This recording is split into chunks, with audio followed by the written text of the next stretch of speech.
Pronto, está gravando. Pedro, a gente não está te ouvindo, não.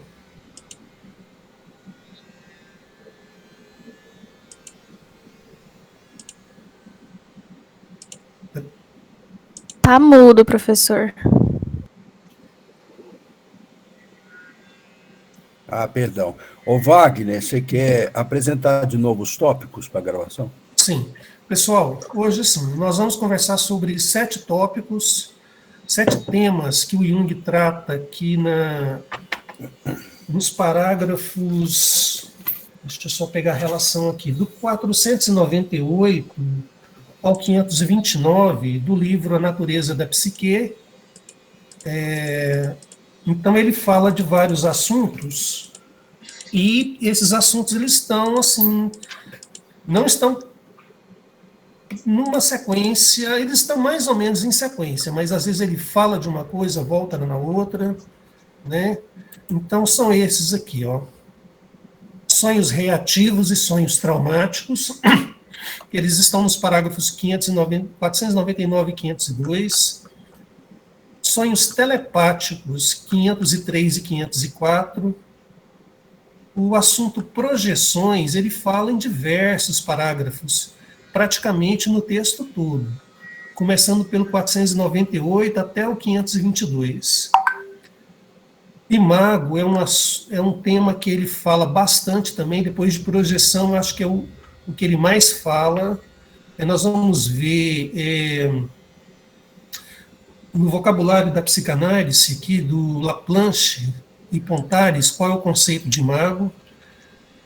Participação mística, que ele cita lá no Homem e seus símbolos, então eu proponho para vocês a gente dar uma olhadinha lá no Homem e seus símbolos, né, que ele fala disso.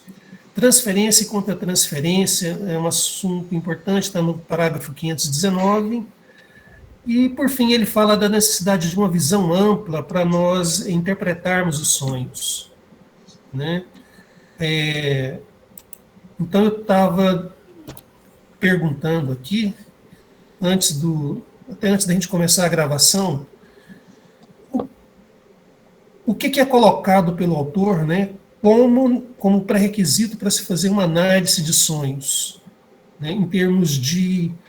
Ele fala lá no 525, já no final, né, a gente começa pelo final, ele fala da limitação do médico para atuar como psicoterapeuta, como analista, né? Ele fala da insuficiência da formação médica para isso, né? Então, o que seria necessário? A gente entra até numa questão das exigências dos institutos de psicanálise para a formação de analistas, né? Qual é o pré-requisito para a pessoa ser uma analista? Né? Em alguns, a pessoa tem que ser formada em psicologia ou medicina. Outros institutos pode ser formado em qualquer área do conhecimento, né? Mas o que o Jung fala? Você ia falar, né, Pedro? Não, eu falo lá da questão. Então, ele fala da necessidade de uma visão ampla, de uma visão que inclua o que ele chama de ciências do espírito, ou seja, filosofia, ciência da religião, mitologia, antropologia, e ele sabia tudo isso, né? Então, o nosso desafio hoje é sermos psicólogos. Até o Pedro, que é formado em filosofia, porque os assuntos são muito complexos, né? E ele fala que o requisito é o exercício da faculdade de pensar. É preciso pensar, não pode ser a aplicação mecânica de uma técnica, né? Então é isso, né? Nós teremos que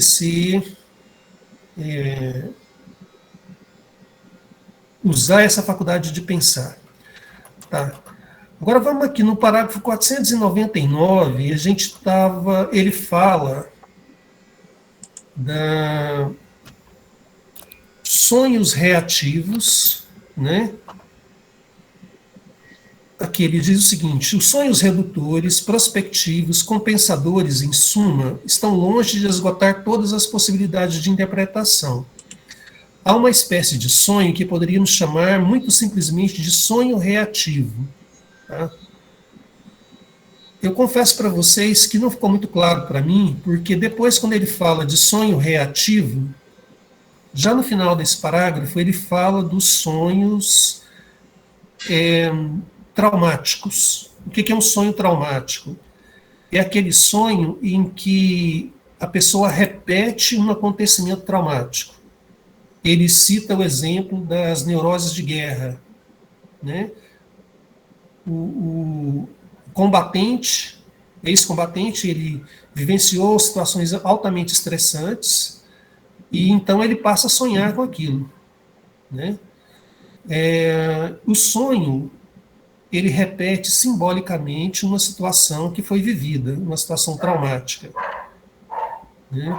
Eu não consegui diferenciar isso de sonho reativo, que ele comenta também nesse parágrafo, não sei se alguém conseguiu, e talvez não seja tão relevante. Tá? Eu acho que essa questão do sonho traumático, ela está relacionada com a compulsão à repetição, né? Que é um assunto muito complicado, muito difícil, acho que a gente não vai conseguir tratar aqui. Mas, pelo que eu já estudei até hoje, quando a pessoa repete um ato, ou no caso, repete um sonho, é como se fosse uma tentativa psicológica e até orgânica de reviver a situação original e dar um novo desfecho. Sabe, a mente encena aquilo que aconteceu e na esperança de que o desfecho seja diferente, que seja melhor, né? Então, se a pessoa viveu uma situação traumática, ela pode ter sonhos repetitivos com aquela cena. Então, esse é o que é tratado aí, tá? Aí depois, ele até fala aqui, no 501, na prática não é fácil decidir se um sonho é essencialmente reativo ou se reproduz apenas simbolicamente numa situação traumática. Depois ele já entra no 503, falando dos sonhos telepáticos, né? Uma outra determinante do sonho, diz ele, que devemos reconhecer é o fenômeno telepático. Hoje, não se pode mais duvidar da realidade universal desse fenômeno. Naturalmente, é muito fácil negar a sua existência sem examinar os materiais que dele dão prova. Mas isso seria uma atitude bem pouco científica que não merece consideração. Tá? Então, eu não sei, a gente já está um pouco atrasado, aqui teria que correr um pouco, mas por isso, aqui ele comenta rapidamente, ele argumenta a favor da existência de sonhos telepáticos, né, e ele cita os estudos do Heine, né? Se alguém puder dar uma olhada lá na obra Sincronicidade, se tiver um PDF e busca por palavra Heine, ele descreve o experimento que o Heine desenvolveu. Mas eu me recordo aqui rapidamente que era para um baralho com símbolos, né? E uma pessoa, se não me engano, a 200 quilômetros de distância, deveria adivinhar qual é a carta que saiu do baralho, que a pessoa tirou do baralho, né? E é interessante a gente ir lá no texto, dá para ver, tá? Eu estou falando aqui de memória. E as pessoas conseguiram, ele obteve resultados estatisticamente significativos a favor dos acertos. O professor Pedro pegou o livro lá, vamos ver se a gente acha. Né? Então, e parece que tem uma característica psicológica, se a pessoa estava muito motivada para acertar, ela conseguia acertar. Então, isso seria uma prova de um pensamento telepático, ou seja, de uma comunicação extrasensorial, de mente para mente. Né? Eu vou tentar abrir o meu aqui também, vamos ver se a gente acha aqui. Rapidamente a gente localiza. Porque é importante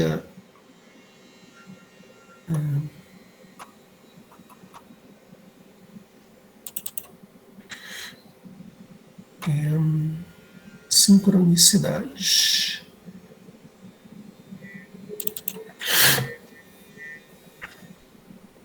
Vocês já tinham conhecido esses experimentos lá? Já leram sincronicidade?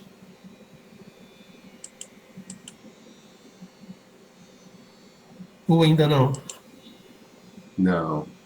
O que eu acho interessante é essa capacidade da gente imaginar, né? Tipo, nossa, quando eu estava lendo Descartes lá, ele falando que lá em 1500 e tanto, ele falando, a gente pode até imaginar que vão existir máquinas que falam e que reagem a algum estímulo. Eu falei, nossa, como que ele imaginou isso, né? O que a gente está vivendo hoje. E a Aqui, gente... eu encontrei aqui, ó, gente. Ah, tá. Você achou? Qual que é o parágrafo? 833. Foi a primeira citação aqui do nome.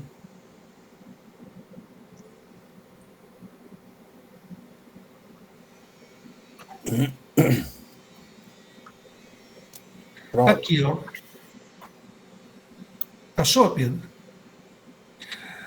Ó, ele fala assim: em princípio, a experimentação consistia em um experimentador retirar sucessivamente uma série de cartas de baralho numeradas e contendo motivos geométricos, enquanto o sujeito de experimentação, separado espacialmente do experimentador, tinha como tarefa identificar os respectivos desenhos. Foi usado um baralho de 25 cartas divididos em 5 grupos de 5, cada um dos quais com um desenho especial. 5 dessas cartas continham uma estrela, 5 um retângulo, 5 um círculo, 5 duas linhas onduladas e 5 uma cruz. As cartas eram retiradas sucessivamente do maço pelo experimentador, que desconhecia a disposição em que elas se achavam dentro do baralho. O sujeito da experimentação, que não tinha nenhuma possibilidade de ver as cartas, devia indicar, como podia, os sinais das cartas que eram retiradas. Muitas tentativas foram negativas, porque o resultado não ia além da probabilidade de 5 acertos alcançáveis por acaso. No caso de sujeitos de experimentação, os resultados estavam nitidamente acima da probabilidade. A primeira série de experiências consistia em que cada sujeito de experimentação tentasse adivinhar as cartas 800 vezes. O resultado médio foi de 6,5 acertos em 25 cartas, ou seja, 1,5 acima da probabilidade matemática, isto é, de 5 acertos. A probabilidade de haver um desvio casual de 1,5 em relação ao número 5 é de 1 para 250 mil. Essa proporção nos mostra que a probabilidade de um desvio casual não é tão grande, porque só se espera um desvio casual de tal monta uma vez em 250 mil casos. Deixa eu ver aqui. Ele fala aqui de um jovem que em numerosas tentativas alcançou a média de 10 acertos em cada 25 cartas. Gente, de cada 25 cartas o cara acertou 10. Portanto, o dobro do número possível.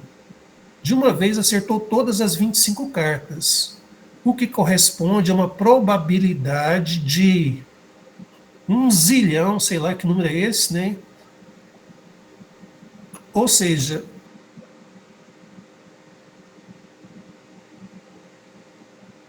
jovem que acertou 10 cartas das 25 e numa outra tentativa ele acertou as 25 cartas. E outros participantes do experimento que tiveram resultados acima da probabilidade estatística. Depois vocês leiam com calma aqui, né? Então, me parece que esse Heine é o fundador da parapsicologia. Foi um texto que a Icaraí até colocou lá no grupo. E, então, ele, aqui na Natureza da Psique, o Jung cita esses estudos como prova da existência da telepatia e dos sonhos telepáticos, né? Tá. Ele fala sobre esse assunto. Ele diz lá no 504: em geral, a literatura dos sonhos telepáticos cita apenas aqueles durante os quais um acontecimento particularmente afetivo é antecipado telepaticamente no tempo e no espaço, né?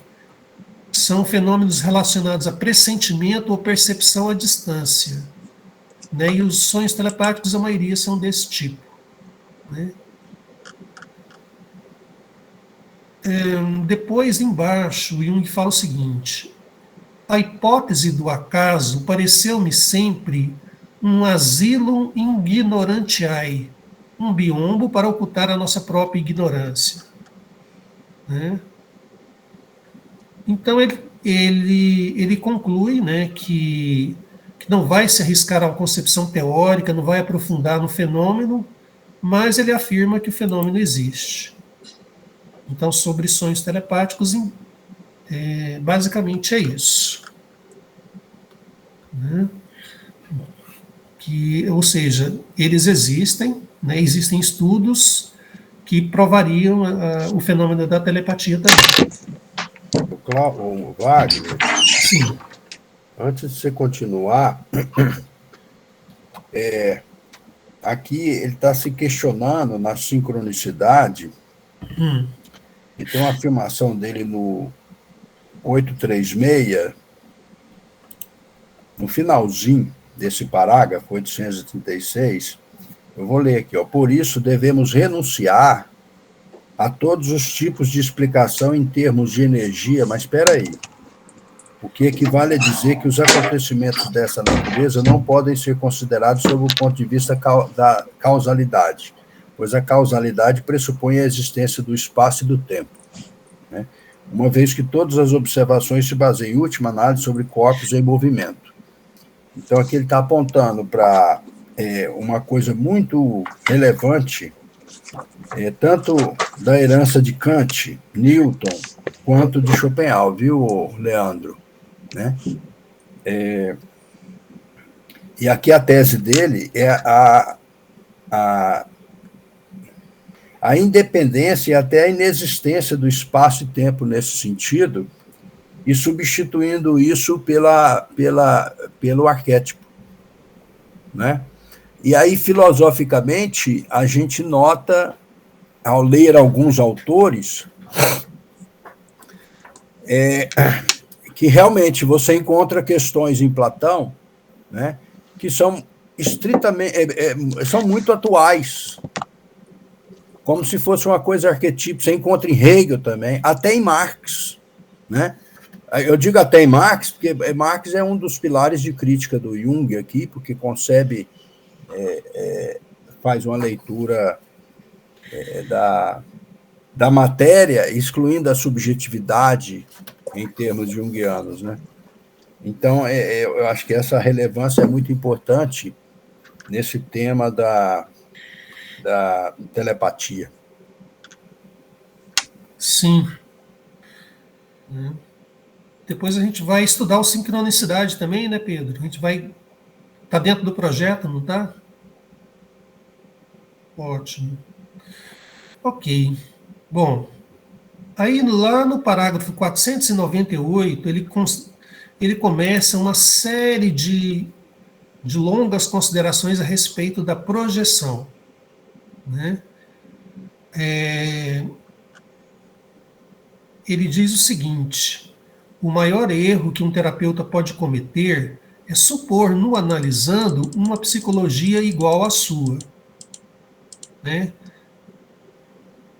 Essa projeção pode pode estar certa uma vez, mas na maioria das vezes permanecerá mera projeção. Tudo que é inconsciente projeta-se, e por essa razão, o analista deve estar consciente, pelo menos, dos conteúdos mais importantes do seu inconsciente, a fim de que as projeções inconscientes não venham turvar o seu julgamento. Né? Eu não sei se ele está falando aqui de projeção. Parece que ele não está falando do sentido estritamente freudiano, não. Né? Me parece que ele amplia um pouquinho mais. No sentido freudiano, todo mundo sabe, né? Não? O que é uma projeção? É você colocar no outro aquilo que você rejeita em você mesmo. Então, por exemplo, a questão do homossexualismo. Vamos supor que a pessoa tenha uma tendência homossexual, aí ele é inaceitável para ele do ponto de vista da sua consciência. Então ele projeta esse conflito nas outras pessoas. E aí ele passa a criticar, a atacar e até agredir aquilo que, na verdade, ele tem nele mesmo e não aceita. Então todo esse ódio é um conflito interno dele. Isso no sentido freudiano, né? Então, mas aqui também, e parece que o Jung amplia um pouquinho, quando ele fala que tudo que é inconsciente se projeta, né? Então, tudo que é seu, que essencialmente ele está falando o seguinte: o analista precisa separar aquilo que é dele daquilo que é do paciente, né? Então, não pode misturar os meus conflitos com os conflitos do outro, né? E ele fala o seguinte, ó: o maior erro que o terapeuta pode cometer é supor ao analisando uma psicologia igual à sua. Então ele tem que perceber a singularidade da outra pessoa, né? E saber diferenciar, ter um autoconhecimento, né? Um processo de análise, um processo, eu acho até de vida mesmo, né? De saber aquilo que é dele e aquilo que é do outro, né? A fim de que as projeções inconscientes não venham a turvar o seu julgamento. Né? Isso na análise do sonho também, porque de repente você está interpretando um sonho e você está colocando coisas suas. Né? O Leandro, parece ouvir falar que você faz parte de um grupo de estudos aí do Carl Rogers, não é? Ou de terapia centrada no cliente. Numa linguagem rogeriana, seria: você tem que ver o fenômeno com os olhos do seu paciente, com os olhos da outra pessoa, e não com a sua. Você adotar o ponto de referência do analisando, no caso, do cliente. Ou numa relação qualquer, você tem uma situação de conflito, você adotar o ponto de vista do outro e não o seu. Né?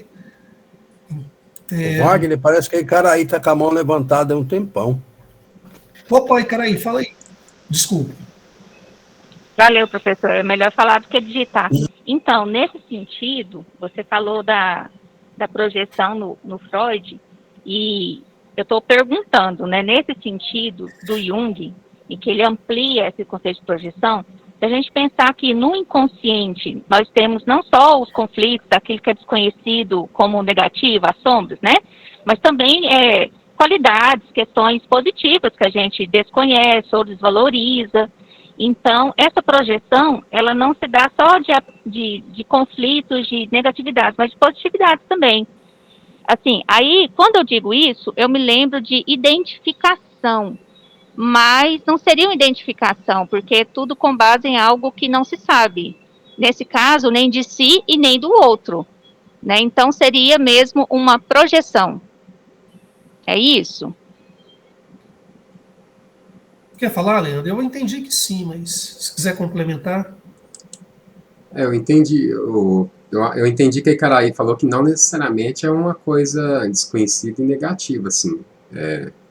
Uhum. É um seu pensamento, às vezes a sua concepção de mundo, por exemplo, interpretação de obras de arte, Eu acho que os autores incorrem muito nisso, né? Do que ele está falando ali. Uhum. É porque É esse, caralho.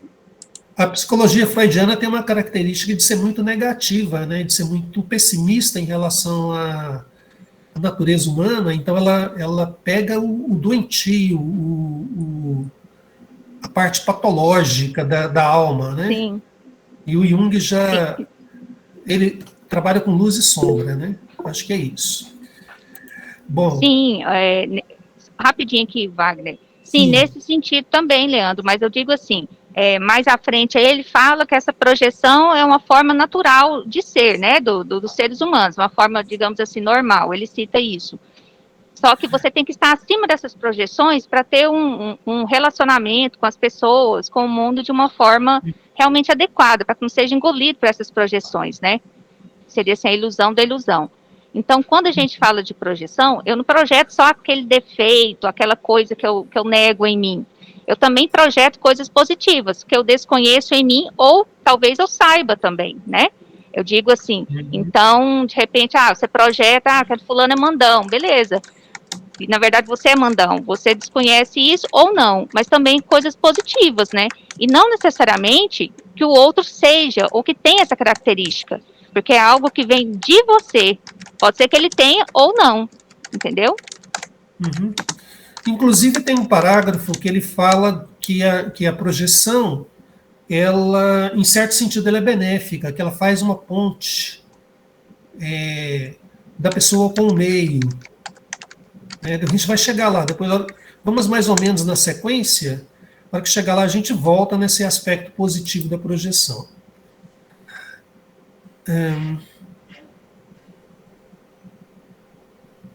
Ele começou aqui.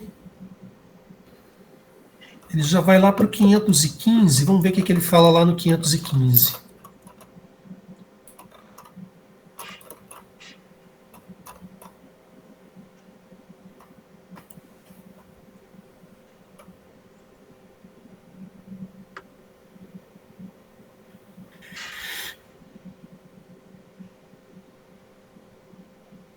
Ele entra numa questão de interpretação a nível do sujeito e a nível do objeto.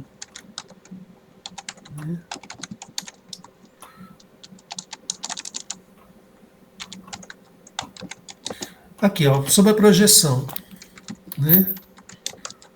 Como mostram claramente os acontecimentos do tempo de guerra, nossa mentalidade se caracteriza pela extrema ingenuidade com que julga os adversários. E no julgamento que emitimos a seu respeito, revelamos involuntariamente nossos próprios defeitos. Simplesmente culpamos nosso adversário de todas as nossas próprias faltas, que não temos coragem de confessar. Enxergamos todos os defeitos nos outros, criticamos sempre nosso semelhante e queremos sempre educá-lo e corrigi-lo. Ele tem outra parte aqui que ele fala disso, mas embaixo no 517, a psicologia da guerra colocou isto fortemente em evidência. Tudo o que a nossa nação faz é bem feito, tudo o que as outras nações fazem é mal feito. O centro de todas as iniquidades e baixezas se acha sempre a uma distância de vários quilômetros por trás das linhas inimigas.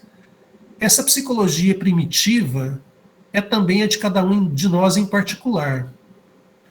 Por isso, qualquer tentativa para levar essas projeções eternamente conscientes à consciência provoca forte antipatia. Né? Então, ele está colocando aqui, no caso das situações de guerra, fica muito claro, né, que tudo que é ruim é colocado no oponente. Né? E tudo que é bom é nosso. Né?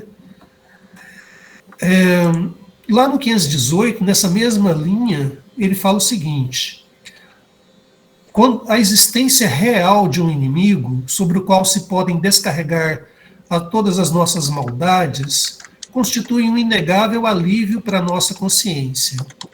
Pelo menos pode-se dizer, sem hesitação, quem é o demônio causador das perturbações. Pode-se ter plena certeza de que o causador do desastre se localiza no exterior, e não, por exemplo, na nossa própria atitude. Eu acho muito atual essa colocação aqui, né, no momento que a gente está vivendo hoje no Brasil, né?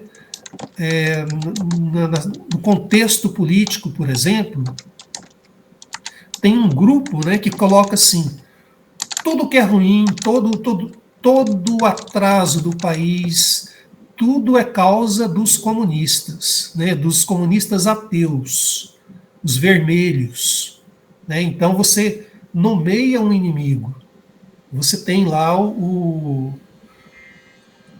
causador, né? E isso então, se eles são a causa de tudo ruim, como Hitler colocou lá nos judeus, né, na época da Segunda Guerra, então você tem um inimigo a ser combatido, um inimigo a ser destruído. E você tem justificativas para isso, porque ele é a causa de tudo que não presta. Tá? No nosso caso, eu penso que o inverso também acontece. Quando a gente pega os fanáticos de esquerda e eles colocam: não, o presidente é um demônio, o presidente ele é tudo de ruim, né? E a pessoa pode xingar, pode agredir, pode falar palavras assim de baixo calão. Por quê? Está justificado. O inimigo está identificado. E tudo que não presta é dele. Né? Então eu penso que assim, é vivo isso, né? A gente tirar do livro e trazer para a vida. Nós estamos vivendo esse momento. Concordam? Né? Então, esse é o risco das projeções. Né? Então, você não reconhece nada de bom no outro, nesse caso, quando você tem o inimigo externo. O problema está fora de você. Né? O problema está no inimigo externo, ele não tem a ver com a gente.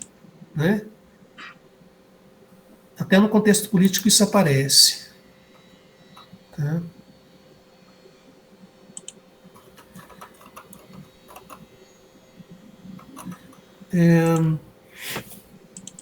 E ele continua falando de projeção bastante.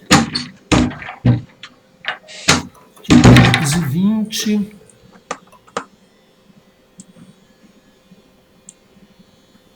Tá. Eu entendi, né, de tudo que ele fala, o que é relevante em relação à projeção. A pessoa que está na posição de interpretar o sonho, ela tem que separar aquilo que é dela daquilo que é do outro. Ela tem que ter o cuidado de não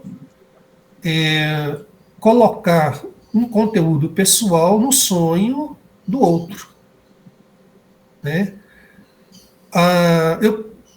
Isso passa pelo autoconhecimento, por um conhecimento mínimo dos seus conteúdos inconscientes, das suas tendências. Né? Tá claro isso para todo mundo? Eu acho que a síntese de toda essa discussão da projeção é essa: separar aquilo que é seu daquilo que é do outro, não colocar no outro aquilo que é seu. Né? E, de algum modo, saber lidar com seus próprios conteúdos. Né? Seus próprios conflitos, seus próprios defeitos, suas próprias dificuldades. Né? Aí a Icaraí, ela perguntou o que lá no grupo, né? O que tem a ver projeção com transferência? Né? Eu acho que são coisas muito parecidas. Alguém quer tentar responder? Né? O que é transferência?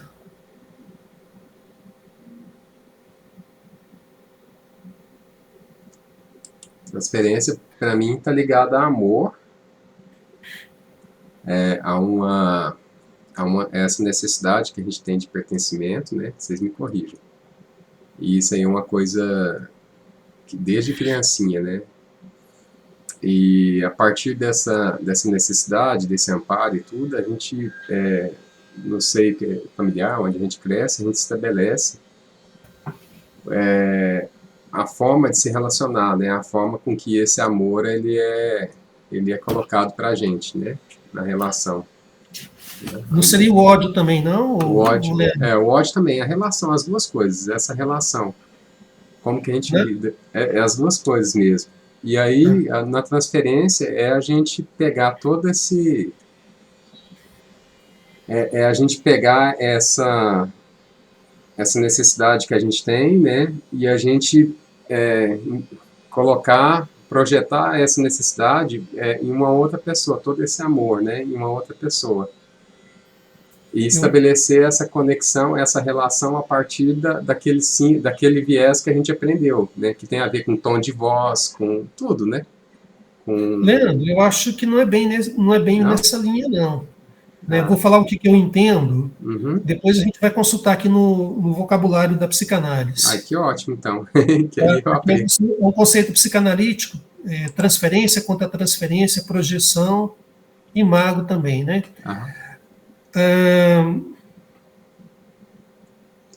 Acontece muito, né, numa psicanálise, por exemplo, o paciente se apaixonar pelo analista, né, ou então odiá-lo, fazia ataques agressivos, né. Aí a pessoa precisa ter a clareza, eu acho que aí já começa a fazer a diferenciação com projeção, a relação. Tá. Falar da psicanálise clássica. A Icaraí tem um complexo de Édipo mal resolvido, certo? O Leandro é o analista dela. Aí a Icaraí se apaixona pelo Leandro, na relação analítica. Só que não é pelo Leandro, é pelo pai dela. O Leandro despertou esse complexo de Édipo, né? Constelou, como Jung diria. E essa relação de amor e ódio não é com o Leandro, que é o analista. Ela transferiu a paixão que ela sente pelo pai e a relação conflituosa disso para o Leandro. Entendeu? Isso é a transferência. E aí o analista, ele tem consciência de que isso acontece e ele habilmente tenta usar essa dinâmica a favor do processo analítico. Inclusive, me parece que, não sei se é uma afirmação do próprio Freud, que isso é requisito para uma análise. Tá? Precisa acontecer a transferência porque aí você trabalha o conflito. Né? Você traz o conflito para os dias atuais e aí, na relação com o analista, ele trabalha aquele conflito. Tá? Só que, qual, na minha visão, qual é o problema disso, né? O analista não se coloca como pessoa, ele não é ele, o Leandro não é o Leandro, ele é o pai da Icaraí, entendeu? Ele é aquela figura que recebe a transferência de sentimentos, né, a projeção dos sentimentos. Só que o Leandro, ele tem seus próprios conflitos. E, de repente, ele reage a isso como Leandro, e não como o pai da Icaraí. Isso se chama contra-transferência, até onde eu entendo. Né? Então, você ingenuamente, ela te atacou, te agrediu, e você ingenuamente pensa que ela agrediu o Leandro. Aí o Leandro tem seus próprios problemas, fica furioso e ataca Icaraí. Erro básico, né, que não poderia. Não é com você. Entendeu? Seria com o pai dela. E a contra-transferência também se acontece, é falado assim, quando até o Jorge falou isso na apresentação dele. A pessoa traz um problema, uma dificuldade, que é a sua dificuldade, né? Então você está lidando, o paciente tem medo de barata, tem fobia de barata, e você também tem. Aí as suas coisas se misturam com as coisas do cliente. É a contratransferência. Deixa eu ver se eu acho aqui, só um momentinho, rapidão, porque a gente está correndo. Muito bom, Wagner. Eu acho que eu esclareceu bastante. Agora, ficou uma dúvida, porque o que eu falei, né, assim, eu acho que esse amor, né, primário, por isso que o Freud fala pai, né, na verdade é aquele que está na relação com o bebê ali, né, que a partir daquela relação, qualquer um quiser comentar em cima também, quer dizer, você vai criar um monte de símbolos, você vai criar uma ideia, um ideal de pai, né? Então, por exemplo, se seu pai fala alto, se ele fala baixo, se ele é autoritário, se ele é muito liberal, ou seja, você forma uma imagem primária do que é esse amor, de que é essa pessoa que vai, a configuração dela, né, que significa esse amor, esse amparo, e isso fica como ideal na sua cabeça. Eu imagino assim, me corrija. E aí, quando essa pessoa apaixona por alguém, é quando ela projeta esse ideal naquela pessoa que ela está relacionando. E começa a estabelecer esse vínculo de amor ou de ódio. Porque agora, essa figura Leandro, também pode despertar ódio, talvez. É isso? Hein, Leandro? Aí a tônica central, Leandro, está lá na energia psíquica mesmo, nos símbolos da transformação, mas mais na energia psíquica, que explica os mal-entendidos dos símbolos, que essa questão de jogar para trás ou para frente. Como Jung interpreta a libido como energia psíquica, então ele trabalha a projeção no sentido, como o Wagner colocou, de ampliação da leitura freudiana, mas evitando aquela ideia causal, de buscar um princípio. Ele joga como energias para frente em que você pode trabalhá-la. Então, nesse exemplo que ele deu de você e Caraí, é uma grande oportunidade para que os dois repensem a forma de como trabalhar essa energia, né? Por isso eu acho, mas isso é achar, porque o Jung ele afirma, mas ao mesmo tempo questiona, parece que ele não toma um posicionamento claro até onde eu estou na obra 15 dele. Sobre corpo e alma. Diversas vezes ele cita o Reich, né? Mas ele não toma partido claro até onde eu estou sobre isso. Do mistério em diante, talvez ele seja obrigado a tomar esse partido, mas isso eu ainda não verifiquei. Então, quanto à questão da projeção, porque que está na base aqui é a ideia de projeção, não é, o Wagner? Sim. Ele está falando de transferência, mas é a ideia de projeção, né? Eu queria só fazer essa diferença aí, ó. Eu até coloquei aí. Deixa eu ver aqui. Olha aqui, né? Enquanto para Freud fica algo escondido que deve ser revelado, né? Para o Jung, é algo que deve ser, como é que eu chamo? Trabalhado, pensando em energia, jogando para frente. Por isso, o sonho não é sonho, são sonhos, né?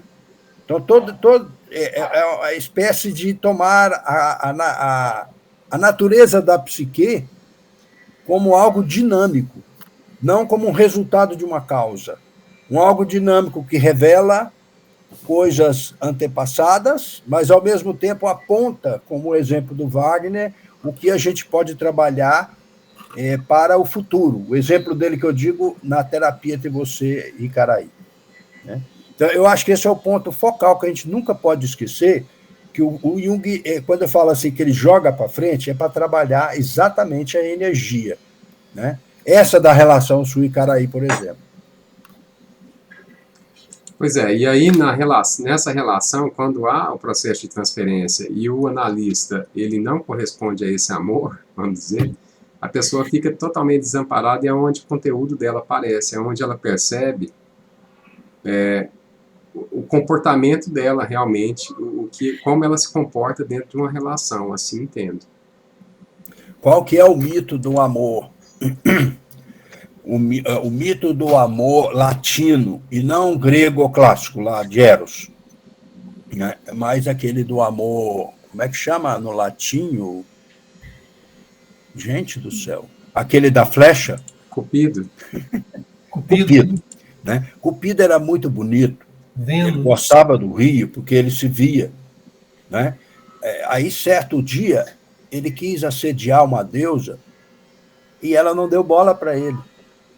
Porque quando ele ia agarrar a deusa, ela virava arruda. Né? Então, esse foi um impacto enorme na vida dele. Tanto é que os Jogos Olímpicos têm aquela arruda aqui, ó, aquela auréola é de arruda. Né? É a ideia de que nem sempre a flecha que vai é a que vem. Né?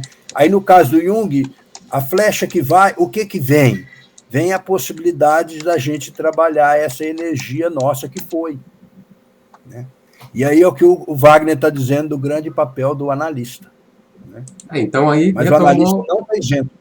Retomou tudo, porque aí a gente retoma a projeção, quer dizer, dentro da transferência, eu projeto a forma como eu me relaciono, aquilo que está em mim, né, desde o início ali, de quando eu sou criancinha, né, e isso vai aparecer, então, porque vai ser a forma como eu vou relacionar com o meu analista ali, né. E como isso se revela muito para Jung? Pelo sonho. No caso seu, a arte dando significado ao sonho. O que a filosofia faz? A filosofia pensa. A arte objetiva o pensamento. Por isso aí o Jung lida muito com a ideia de você manifestar o seu sonho, por exemplo, mediante a arte. Assim que eu vejo, né? Uhum. Aqui nós estamos falando de muito... Se vocês perceberem, a gente está falando de sonhos, mas a gente está falando de relacionamento, né? Falando o tempo todo de relacionamento. Ô Wagner, posso dar só mais um exemplo? Sim, desculpa, Pedro, pensei que você tinha acabado. Não, eu tinha acabado, mas é porque eu lembrei que o Lacan, ele afirma assim, não é eu penso, eu sou, eu desejo, eu sou. Então, o povo da roça, aí que a gente está acostumado a viver, nós mesmos temos essa origem, né? Eu não, mas muitos de nós, né? Eu queria até ter. Diz assim, cachorro que late não morde.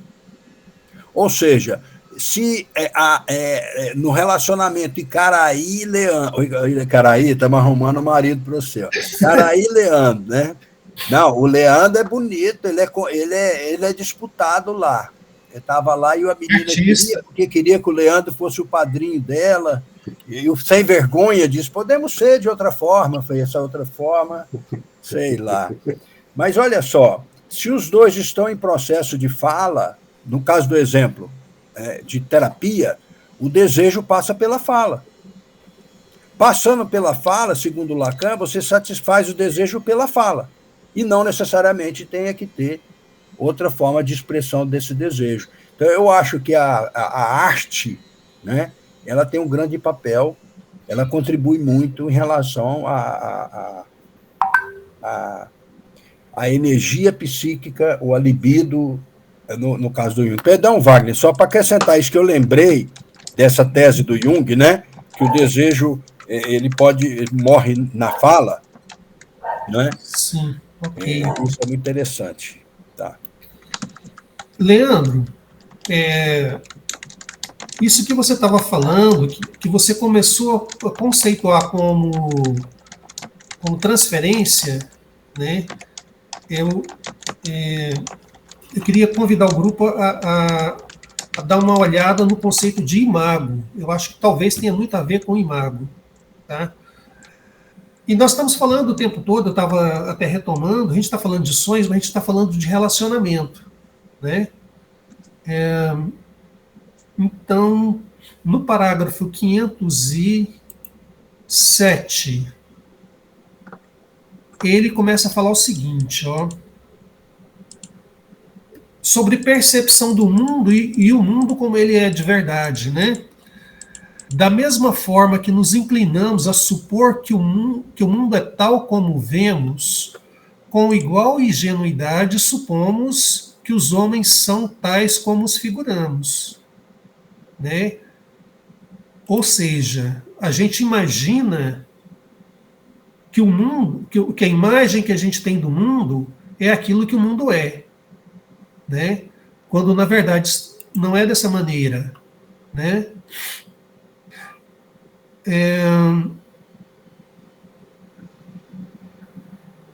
Ele fala assim, ó, infelizmente não existe aqui uma física que nos mostre a discrepância entre a percepção e a realidade, né?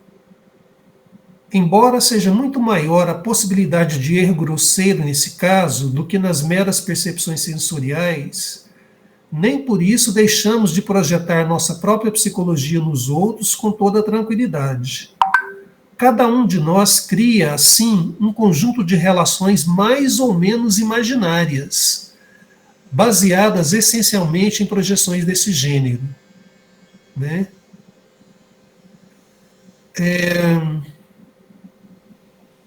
Um indivíduo que eu percebo, graças à minha projeção, é uma imago, ou um suporte de imago ou de símbolo, né? Todos os conteúdos do nosso inconsciente são constantemente projetados em nosso ambiente, e só na medida em que reconhecemos certas peculiaridades de nossos objetos como projeções, como imagens, é que conseguimos diferenciá-los dos atributos reais dos objetos. Bom, o que seria imago, né? Por exemplo, esse é um conceito do Jung que é utilizado até hoje na psicanálise, é uma das contribuições teóricas do Jung para a psicanálise. Vamos pensar, por exemplo, uma fotografia dos seus pais é uma representação quase fiel dos seus pais, certo? É uma imagem. Agora, a representação que você tem na sua mente é uma construção subjetiva, tá? Permeada por afetos, por emoções, por uma história de vida. Então você não tem uma imagem do seu pai, você tem uma imago dele, né? Que é necessariamente diferente do objeto, né? Então, então se fala, por exemplo, de imago parental, né? A imagem que você construiu dos seus pais. A gente pode falar também de uma imago, embora na psicanálise se usa muito a imago parental, mas a gente pode falar, por exemplo, de uma imago de você mesmo, de você mesma, né? Qual é a percepção que você construiu a seu respeito, consciente e inconsciente, que na verdade você não é nada disso. Ou assim, não é nada não, você não é aquilo, né? Ela está permeada por medos, por avaliações de outras pessoas, por avaliações que você fez de você mesmo numa época muito precoce, ou que você fez do outro, né? Então, as nossas relações com o mundo, elas são permeadas por imagos, né? A relação, ela não é uma... E a representação que a gente tem do mundo não é o mundo. É só uma imago que a gente constrói dele. Bom, basicamente é isso aqui, né, o conceito de imago. Só que ele vai aprofundar esse negócio, essa discussão sobre imago, num ponto que a minha inteligência não consegue acompanhar. Porque ele vai adentrar no conceito de participação mística, né? E também no pensamento do homem primitivo. Vamos tentar ver se a gente consegue lançar alguma luz sobre essas coisas, seguindo aqui o texto dele, né? E essa questão do pensamento do homem primitivo, para ele tem uma clareza muito grande, né? Assim, nós os civilizados, eles os primitivos. Mas vamos aqui, vamos tentar pegar a ordem do texto. Aqui, ó.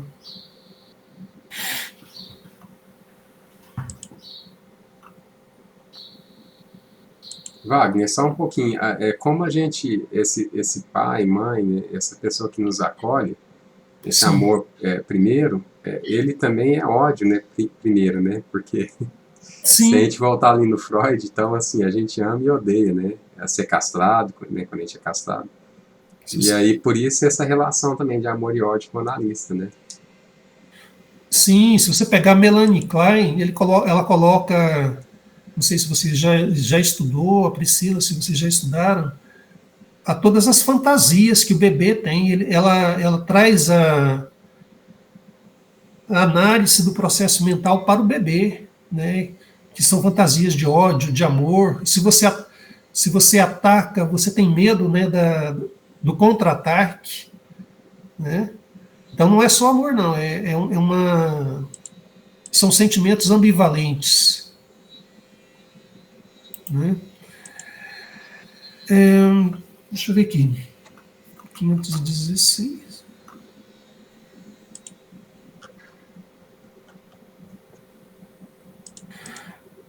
Na linha do que eu estava dizendo, né, está falando assim, ó, assim, por uma série de motivos, a imagem que temos dos outros é, em geral, quase inteiramente subjetiva.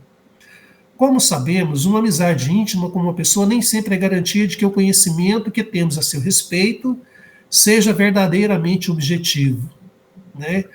Ele está falando que é praticamente impossível a gente ter um conhecimento objetivo das outras pessoas e, na verdade, do mundo, né?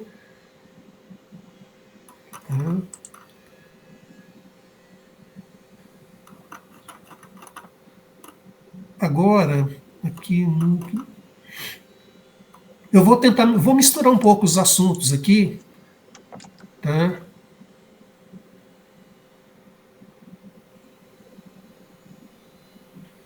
Ele está falando assim, ó, a projeção dos conteúdos inconscientes é fato natural, normal. Nos indivíduos mais ou menos primitivos, aquela relação característica com o objeto que eu não sei pronunciar o nome do pesquisador, ele é um antropólogo, designou com acuidade pelo nome de identidade mística ou participação mística, né? Vocês já ouviram falar esse termo? Participação mística?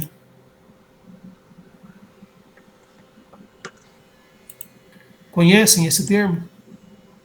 Wagner, repete, por favor, perdi. Qual termo? Tá. Aqui ele começa a falar do conceito de participação mística, lá no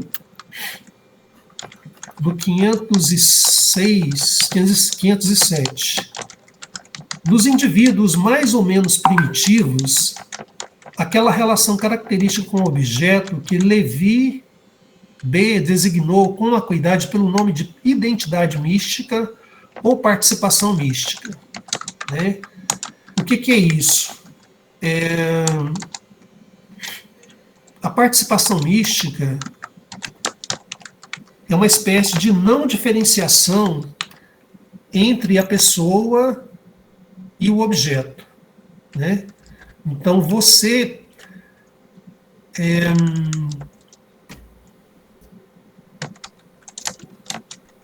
se funde com o objeto, tá? Só um instantinho aqui, vou ver se eu acho um outro texto que vai explicar melhor. Isso aí tem a ver, isso aí eu acho que tem a ver até com o fetiche de Marx, né? Quando o objeto adquire um valor místico mesmo, né? O Wagner. Por exemplo, a pedra não é a pedra é um símbolo sagrado de alguma coisa. A hóstia lá, pensa bem, a hóstia do cristão. Ele acredita que aquilo ali é o corpo de Cristo, né? Eu acho que... Ah, tá. Eu acho que um exemplo que ajuda a entender bem o que é a participação mística é a relação da mãe com o bebê. Então, o bebê ele não percebe que existe o outro, que existe a mãe. Ele sente fome, ele chora, ele recebe alimento. Então, ele entende que ele chora, ele produz alimento. É essa ideia de que eu desejo, eu consigo, porque não existe uma diferença entre eu e o mundo. Nos povos primitivos, talvez uma ideia de eu faço uma dança, eu faço chover. É um pouco essa ideia. Não existe uma diferença entre eu e o objeto. Isso, né? Justamente. Então, ele fala que lá no Homem e seus Símbolos, depois vocês dão uma olhada lá, ele fala da fragilidade da consciência, né? De como a nossa consciência ela é fragmentária. É uma ilusão a gente pensar que nós temos uma consciência consolidada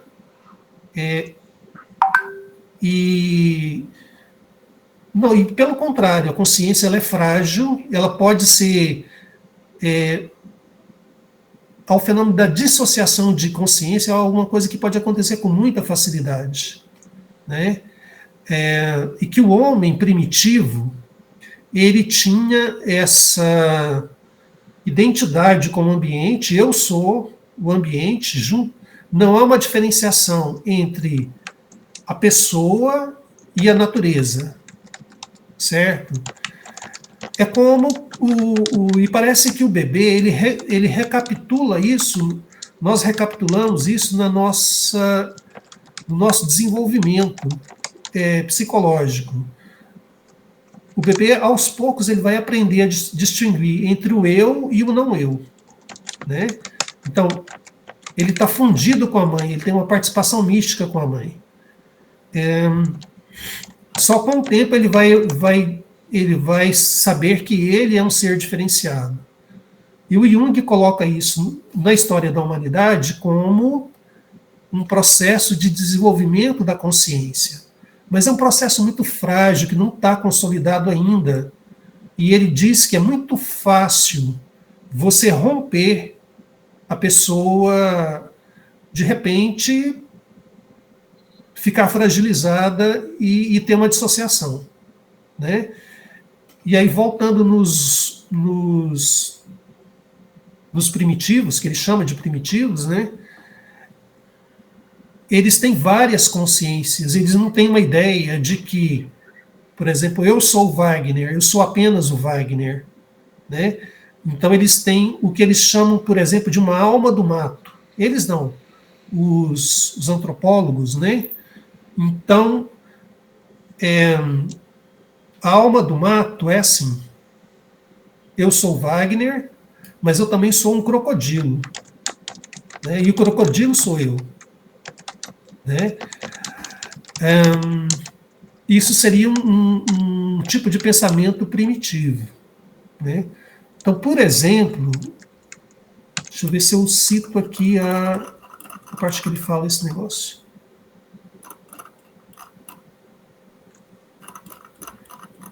Os índios bororós, eles acreditam que eles são araras vermelhas. São índios que, inclusive, viviam, indígenas que viviam aqui no estado de Goiás, né? Agora só tem no Mato Grosso do Sul. Mato Grosso.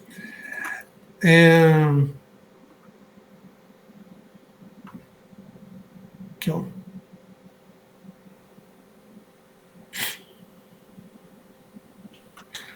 Nossa mentalidade, só para vocês situarem, 515. Nossa mentalidade ainda é tão primitiva que somente algumas funções e alguns domínios ela se libertou da identidade mística originária como objeto, né? O homem primitivo alia um mínimo de consciência de si mesmo a um máximo de ligação com o objeto, o qual é capaz de exercer diretamente sobre ele sua compulsão mágica. Toda magia e religião primitiva se fundam nessas ligações mágicas com o objeto. Ligações que consistem simplesmente em projeções de conteúdos inconscientes sobre o objeto, né? Então, essa ligação com o objeto seria o fundamento da magia, tá? Ele, sobre o progresso, né, o desenvolvimento mental, ele fala o seguinte: foi a partir desse estado inicial de identidade que se desenvolveu gradualmente a autoconsciência, que caminha a par com a distinção entre o sujeito e o objeto, né? Foi essa diferenciação que levou o homem a perceber certas propriedades atribuídas outrora ingenuamente ao objeto eram, na realidade, conteúdos subjetivos, né? Ou seja, ele colocava que o conteúdos subjetivos como qualidades do objeto, os deuses, os demônios, por exemplo. Embora os homens da antiguidade tivessem deixado de acreditar que eram araras vermelhas ou irmãos do crocodilo, ainda se achavam envoltos em fantasias mágicas, né? Então ele está colocando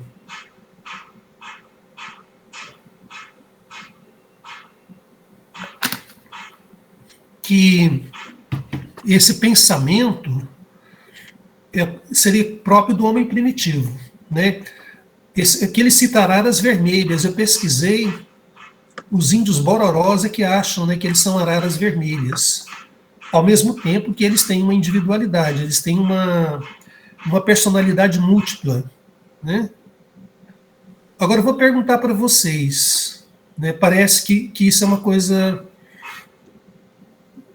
do primitivo. Não sei se você...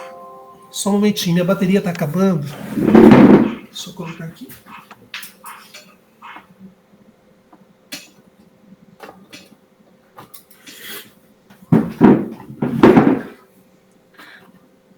Alguém, não sei se vocês têm filhos, né? O Pedro tem, né? Quem tem filho ou sobrinho, quando tem uma festa de aniversário e o menino ou a menina pede uma fantasia. Ele pede fantasia de quê? Normalmente.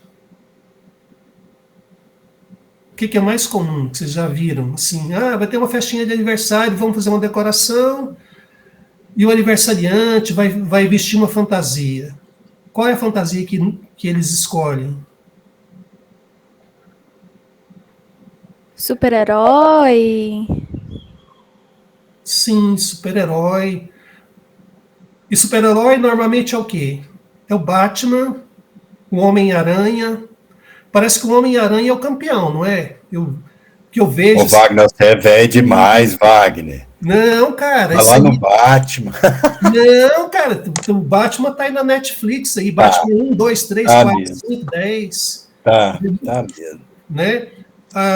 O Homem-Aranha também tem filme recentes de produções hollywoodianas, né? Teve várias sequências. Então, por exemplo, por exemplo, a gente acha muito estranho o Bororó lá falar assim, não, eu sou uma arara vermelha. Coisa mais esquisita, né? Mas não é estranho o menino gostar de ser o Homem-Aranha. O que é o Homem-Aranha? É uma fusão do homem com a aranha. É uma participação mística. O que é o Batman? É homem-morcego. Aí a gente tem menino lobo, homem macaco, mulher gato. Percebem como esse pensamento que ele chama, o Jung dá a entender que já foi superado a partir do iluminismo, ele é muito presente na nossa cultura, né? E que a gente acha esquisito, né, quando um feiticeiro, um xamã, né, ele veste uma pele de animal, e aí ele não vestiu a pele de um urso, ele é o urso, sabe? Então, e a gente passa, não, isso é feitiçaria, isso é coisa de povos atrasados, primitivos. Mas na nossa cultura é muito presente. Essa estranheza a gente não tem, por exemplo, em relação à cultura grega, que é povoada, né, de sereias, de minotauros, de centauros, que são o quê? Fusão do humano com o animal. Inclusive, Wagner, o mito brasileiro, né? do Boto, por exemplo. Boto Boto, Rosa, não é? que ele é um rapaz, né, sedutor, É bonito e tal, né? né, que leva as Isso é moças. muito legal, porque há uma leitura do mito que é uma fantasia, Ah, né? Não é essa a leitura que você está fazendo, nem a de Jung, né? Não, essa não não, é uma imagem, coisa desse tipo. É como a Paula estava dizendo do exemplo da criança, né? Se torna realidade, né? sim. Então, acho que nós temos ainda muito dessa coisa, desse pensamento mágico, né? Eu me lembrei também, eu gosto muito lá da novela Pantanal, até citei no encontro anterior um exemplo, né? Lá nós temos o personagem que vira sucuri. O velho do rio, ele é o pai de todas as sucuris e ele vira sucuri. Né? E quando ele vira sucuri, ele fica poderoso. E tem a Maria Marruá e a filha dela, a Juma Marruá, que são mulheres que viram onça quando elas estão ou furiosas ou numa situação de perigo. Ou seja, essa questão aqui eu acho que está longe de ser superada, né? E essa concepção, que eu acho que é um problema no pensamento junguiano, e a gente tem que ter clareza, que é assim, é uma leitura que se faz da teoria da evolução que derivou para uma espécie de hierarquia cultural, né? É o darwinismo social, né? Que pressupõe que a evolução seria um organismo superior sucede um organismo superior sucede um organismo inferior, né? Então ele fala assim, o Jung fala assim, entre nós, né, é de determinada maneira. Entre os primitivos é assim, né? E quem que são os nós? Nós que ele coloca é o homem europeu. Eu acho que a gente nem sul-americana aqui nem entraria nesse nós, hein? Se brincar, a gente ficaria de fora. Então, é a mesma coisa em Freud, quando ele lá em Totem e Tabu, ele coloca que o totemismo é uma fase que toda cultura obrigatoriamente passa, né, até chegar no estágio do homem branco europeu, né? E então a gente tem que ter assim esse cuidado, porque na verdade a teoria da evolução não fala de organismo superior. Darwin não falava disso. Ele falava de organismo mais adaptado ou menos adaptado ao meio, que o meio está sempre em transformação, né? Só que o Jung, ele é fruto, né, do tempo dele, desses. Então ele tem, se vocês observarem em vários textos, ele tem uma visão bem eurocêntrica, né?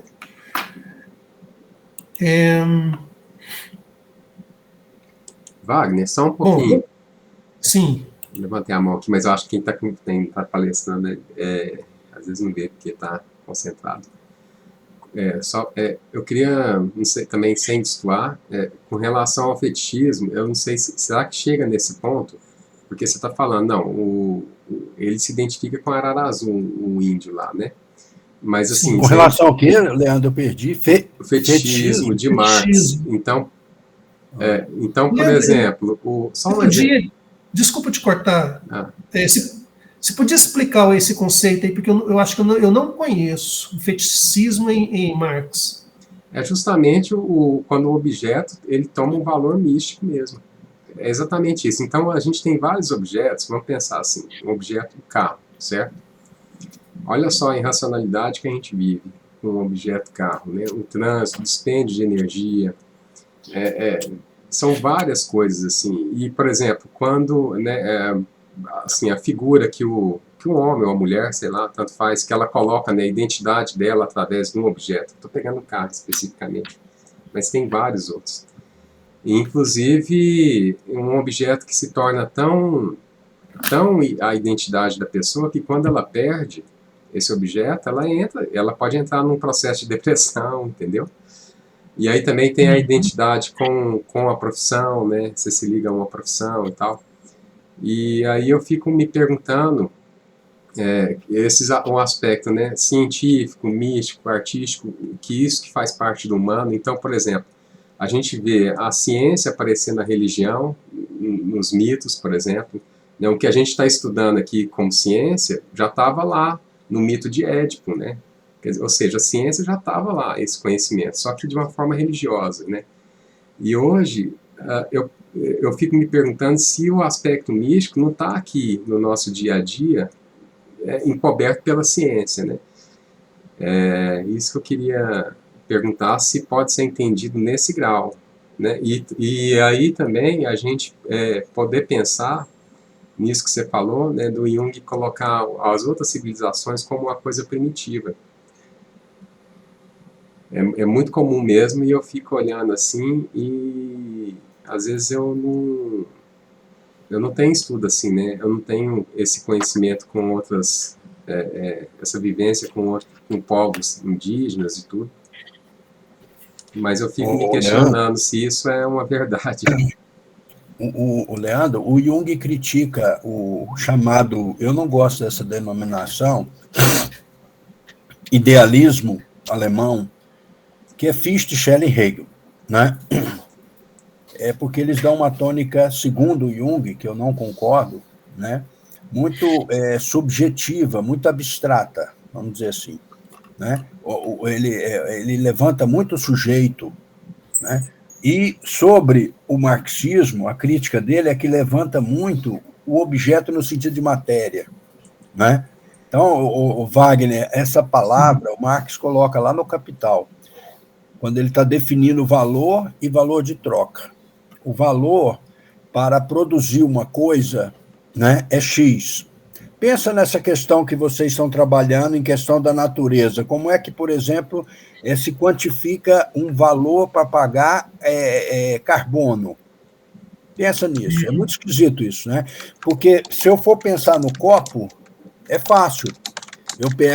Eu somo tudo que eu gastei, aluguel, máquina, equipamento, matéria-prima, inclusive o salário do empresário, inclusive o salário dos trabalhadores, e divido, em um mês eu faço 10 copos, eu divido isso, eu gastei R$100, cada copo vale R$10, entendeu? Isso é valor para Marx, né? Aí o Marx diz assim, e o preço? O preço não é o valor, porque o preço, você esconde o copo, ele valia R$10, fica faltando no mercado, você vende por 11. Então, o preço já é uma coisa complicada. E aí ele entra na questão do fetiche do dinheiro, né? Então, nesse sentido, a única consideração, Leandro, é que o Jung critica tanto a ênfase na natureza quanto a ênfase na subjetividade, tanto o marxismo quanto o idealismo, na linguagem dele, né? E aí, essa imagem, né, que seria composta também por um fetiche, assume um sentido muito mais amplo, por isso uso o termo imago, e não imagem. Uhum. Eu acho que é isso, né? Certo. Tá. Gente, assim, não sei se está... Eu só queria insistir mais um pouquinho nesse ponto de vista aqui, porque eu acho que o Jung, ele é um homem de seu tempo, como todos nós, né? Influenciado pelas ideias, pelas concepções da sua época, né? Então, lá no parágrafo 523, ele coloca como se essa questão do desenvolvimento da consciência como um certo distanciamento da natureza. Ele fala assim, qualquer progresso, qualquer realização no plano conceitual por parte da humanidade tem sido acompanhados de um progresso da consciência de si mesmo. O indivíduo se diferencia do objeto e se posiciona diante da natureza como um ser distinto em relação a ela. Então, o desenvolvimento é superar a participação mística. Por isso, qualquer nova orientação da atitude psicológica deverá seguir também o mesmo caminho. É evidente que a identidade do objeto com a imago subjetiva confere ao objeto uma importância que propriamente não lhe pertence, embora a possua desde toda a eternidade, porque a identidade é um fator absolutamente original. Tá. Ele está falando, ele segue nessa linha, mas ele está dizendo o seguinte: fica me parecendo que o conceito de progresso material e psicológico ele está muito influenciado pelo conceito de progresso, né, que era anterior a toda essa problemática de aquecimento do planeta, as questões ecológicas que surgiram do final da década de 60 para cá, né? Então ele coloca o desenvolvimento como afastamento da natureza, né? E parece que hoje a gente está justamente precisando do retorno à natureza, né? Não do distanciamento do objeto, mas da proximidade com ele. Então é meio paradoxal, né? Então você essa ideia de homem e natureza aparece aqui nesse parágrafo, né? E talvez eu acho que é alguma coisa que a gente tem que pensar com carinho. Que não deixa Wagner. Eu concordo plenamente, Wagner. Mas, olha, uma concordância histórica para comprovar o que você está dizendo. O Marx disse que nós teríamos a revolução da infraestrutura, que nós trocaríamos. A infraestrutura para ele é a economia. Nós trocaríamos a economia da exploração do homem pelo homem por outra economia comunitária, vamos chamar assim, né? Comunista, né? De uma economia planificada. O que significa isso? A economia planificada, o valor é igual ao preço. Então, não há supervalor. O valor de troca não tem um valor extra. Então, as pessoas tenderiam a viver em uma sociedade comum, né? Sim. Tá. E ele diz que isso aconteceria cedo ou tarde. Pode ser que aconteça, mas a revolução que nós tivemos não foi da economia, não é? Veja, teve o capitalismo e ele sempre aprofundou para a globalização e tudo mais, né? Nós tivemos a revolução das mulheres e da internet, hoje chamada de TI, né? TICs, né, que chamam, né? Tecnologias da informática e da comunicação. Então, há pouco tempo, olha, observa, essa obra que eu estou com ela até aqui, eu já até citei, acho que é aqui para vocês. Essa obra aqui, né, do Yuval, 21 lições para o século XXI, né? Ela apresenta uma história como se fosse, no sentido hegeliano do termo, de desenvolvimento, né? Mas, como Jung está no modelo quântico, né, a história não é tão previsível assim. Veio a pandemia e replicou. A pandemia nos chamou a atenção para a convivência com o humano, porque nós ficamos sem humano. Não é?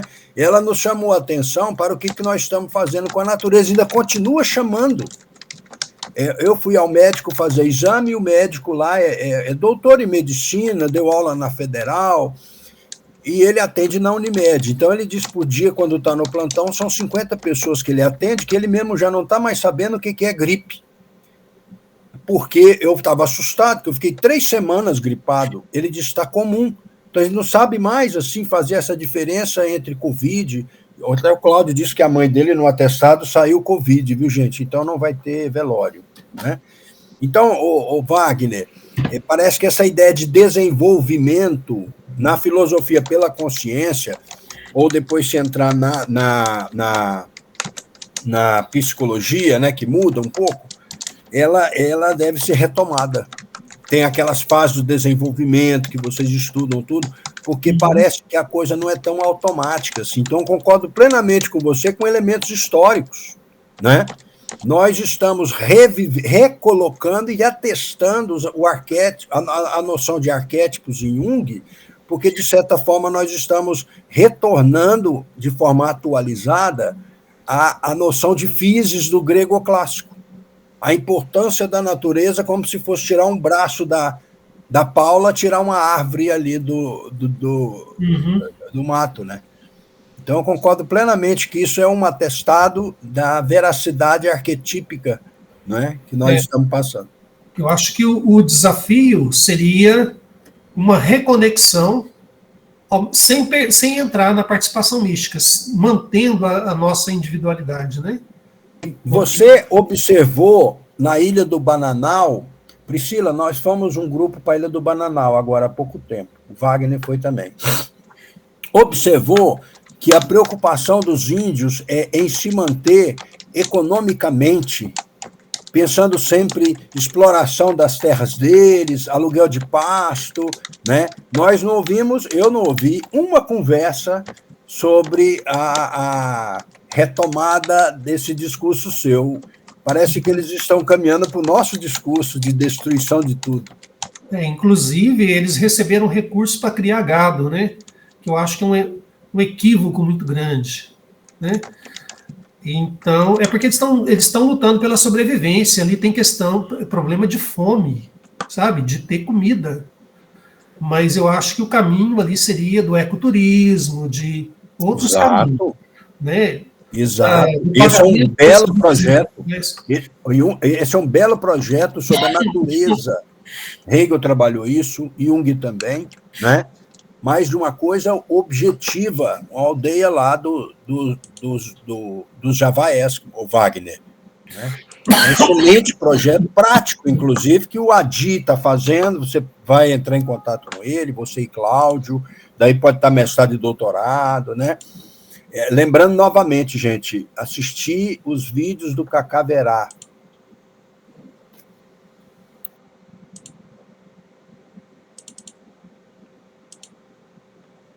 Aliás, a Catiúcia fez um curso com ele e postou aí no nosso grupo. Uhum. Gente, faltam 10 minutos. Eu acho que a discussão não teve a profundidade que eu imaginava, sabe? Principalmente... Wagner, eu também notei. Vamos deixar a quinta para a gente ainda continuar nesses parágrafos? O que você acha? Né? E também veio pouca gente hoje. Não sei se foi o falecimento. Paula, a mãe do Cláudio, faleceu. Né? Eu sei que o Humberto está em trabalho hoje, lá em Caldas Novas. Né? Vamos, o que vocês acham? Vamos, Wagner, pode ser?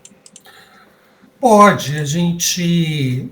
Porque eu acho que os temas que ele coloca são muito profundos, que eu até coloquei no início, exige o exercício da capacidade de pensamento, né, e de um conhecimento aí de outras disciplinas e tudo mais. E a gente ficou meio superficial. Não? Eu também acho. Eu achei até que eu estava esperando que o Fábio entrasse hoje. Pois ele teria dado uma contribuição muito boa.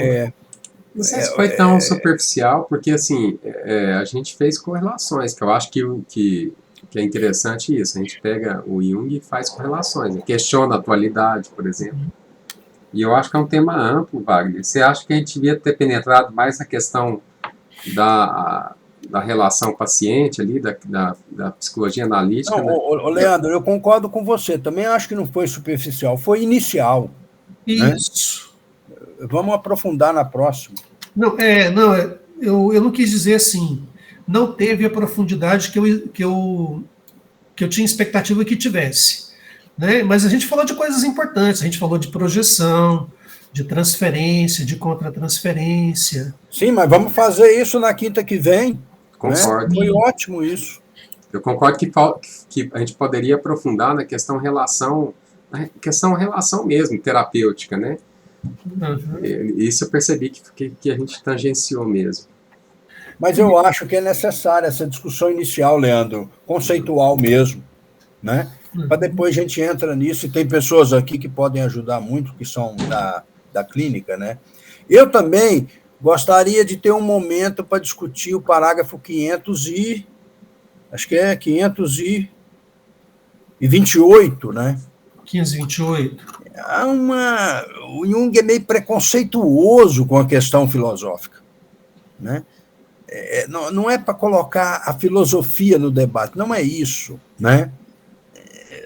Tem uma coisa mal resolvida ali por trás, e isso permanece na atualidade em muitos psicólogos, né? Então, depois, eu sei que não é o tema, mas, de repente, sobrar um tempinho. Sim. Bom, aí então a gente tem digamos, no próximo encontro, né, vamos retomar um pouco Tá. ver se a gente consegue ir mais longe, né, no que a gente falou eu pensei assim, sonhos telepáticos, é um negócio, né, meio misterioso, essa coisa de... Sim. Ele fala de magia, esses conceitos de alma binato, de participação mística, é a chave para a gente começar a entender o pensamento mágico, Eu vou entender terminar magia. aqui, estou na reunião. Então, isso aqui, eu tinha expectativa que, talvez até com a participação do Fábio, do Humberto, né, do Cláudio, a gente começasse a entender esse negócio de magia. Sabe? Vamos entrar nisso. Outra coisa, vale a pena alguém já ir pensando em um projeto sobre sonho em Jung. É muito importante, né? Ué, a iniciação não vai ser assim? Pelo menos a minha iniciação é nisso, não é não? O projeto, você fala de mestrado? Fala do quê? Você está falando projeto de mestrado? Não, qualquer projeto de graduação, mestrado. O bom é começar um projeto com um tema e depois ir aprofundando e puxar outros, né? Então não tem problema você falar do sonho, a Priscila falar do sonho. Não tem problema, né? Até mestrado, Leandro, a ideia é formação. Então a ideia é ler as pessoas que escreveram coisas sérias. Priscila, Então, a Priscila Wagner, vai fazer iniciação com sonho também, Priscila? Não, só dei um exemplo aqui, se ela quiser fazer. Né? O Wagner, Sim. Mas eu achei ótimo. Precisa dessa base inicial para depois a gente refletir e aprofundar. Agora eu queria que você colocasse lá no grupo. Olha, o que nós vamos estudar quinta que vem é isso aqui, papapá. Tá, a gente vai dar uma recapitulação. Então a gente faz o seguinte, o Pedro. A gente precisa fechar o capítulo também, né? Então a gente faz uma recapitulação de tudo. De tudo que nós vimos até aqui do capítulo 9, o que é mais importante, né? Sabe, vamos... Exato. Aí, Wagner, eu até te dou uma sugestão. Faz essa recapitulação e, ao mesmo tempo, coloca temas que são propícios a uma reflexão mais aprofundada. Que foi Justo. Aqui no WhatsApp nós aprofundamos até mais, né, um pouquinho. Tá, E para mim seria justamente essa coisa de telepatia, de pensamento mágico, porque se a gente entra no pensamento mágico, a gente entra no medo e a gente entra no pânico. Sabe, por isso.